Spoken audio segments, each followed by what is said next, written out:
Okay.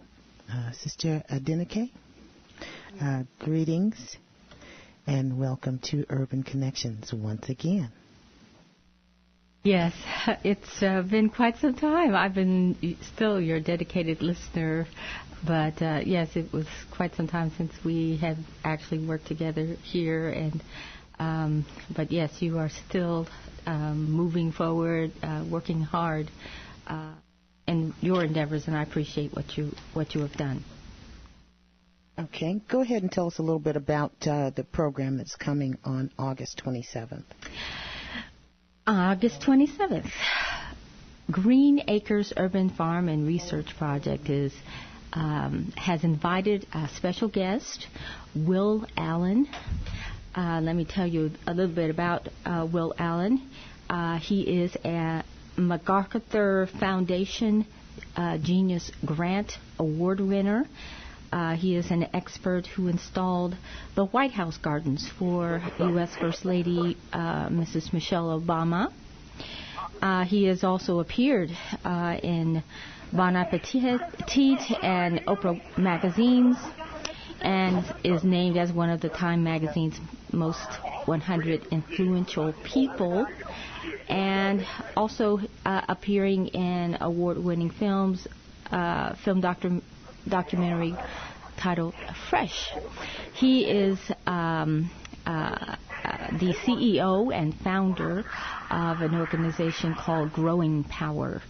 Growing Power is located in Milwaukee, Wisconsin, and he has in just a small 3-acre area is supplying food locally, and also being able to submit much of his food out into other areas as far as products and so forth. And he is a lecturer, a speaker on behalf of urban gardening, urban farming, and he also has a very specialized aquaponic bunk bed system for sustainable agriculture.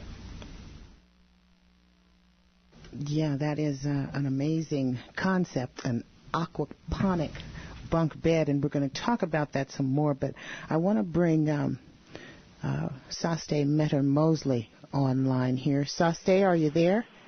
I'm here. You're on the air?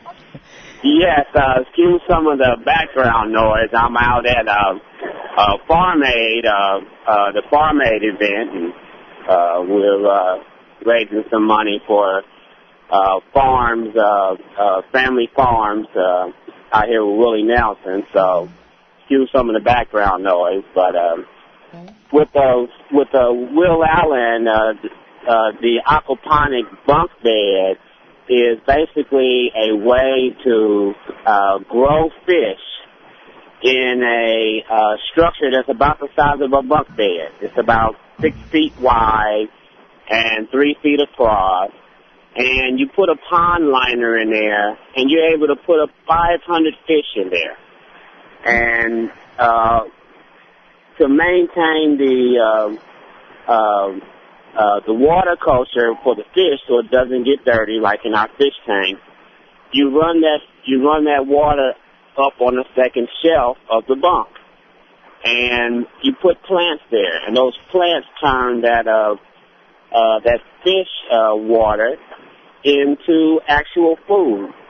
So you're able to grow 2 layers of food and an entire layer of fish in the same area that you would put a bunk bed. And that's the future of urban food production. Okay.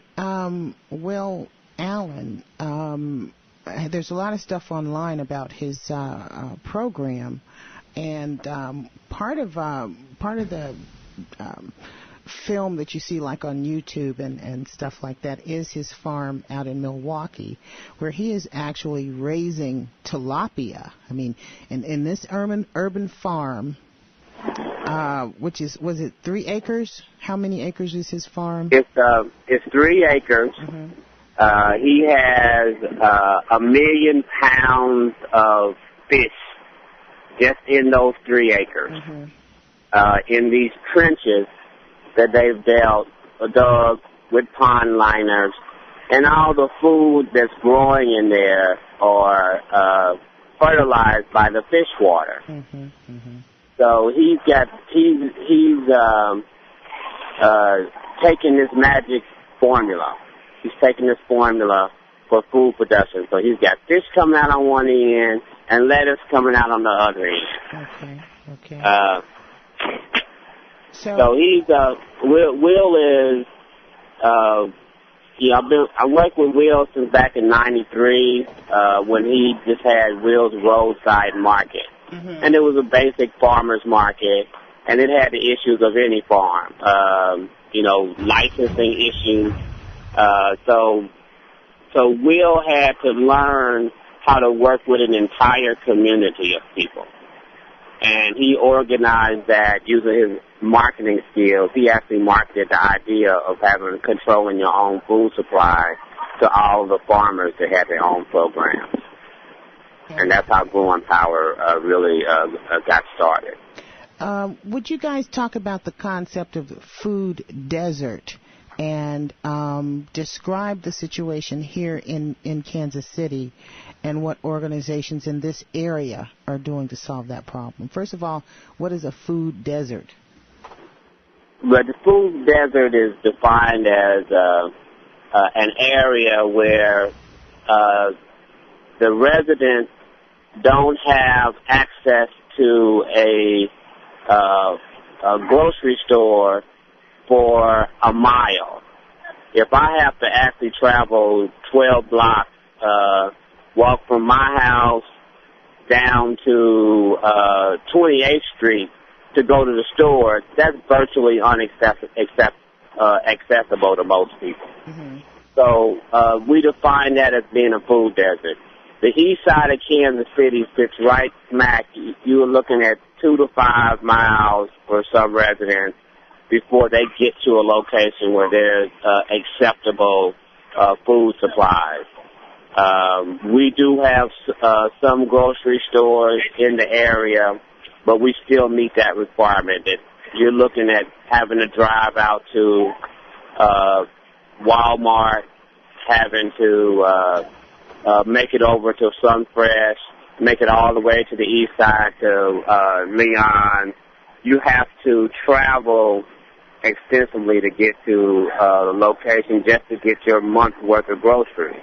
Yeah, I would also add that that pertains especially to fresh food, because yes, you might have convenience stores that are around that have the dried goods, actually what I would define as junk food, where there's nothing there in that store that's actually nutritionally sound. And so just the qualification of saying, where I can get a fresh tomato, a fresh, a garden-grown onion, that is the qualification as well, as far as what I would define as a food desert. And how did food deserts come about? Well, one of the in Kansas City, the population on the east side has dropped by over 70,000 people over the last since integration began. This process of white flight moving out south and then to the suburbs of the city left a big gaping hole right in the middle of the city.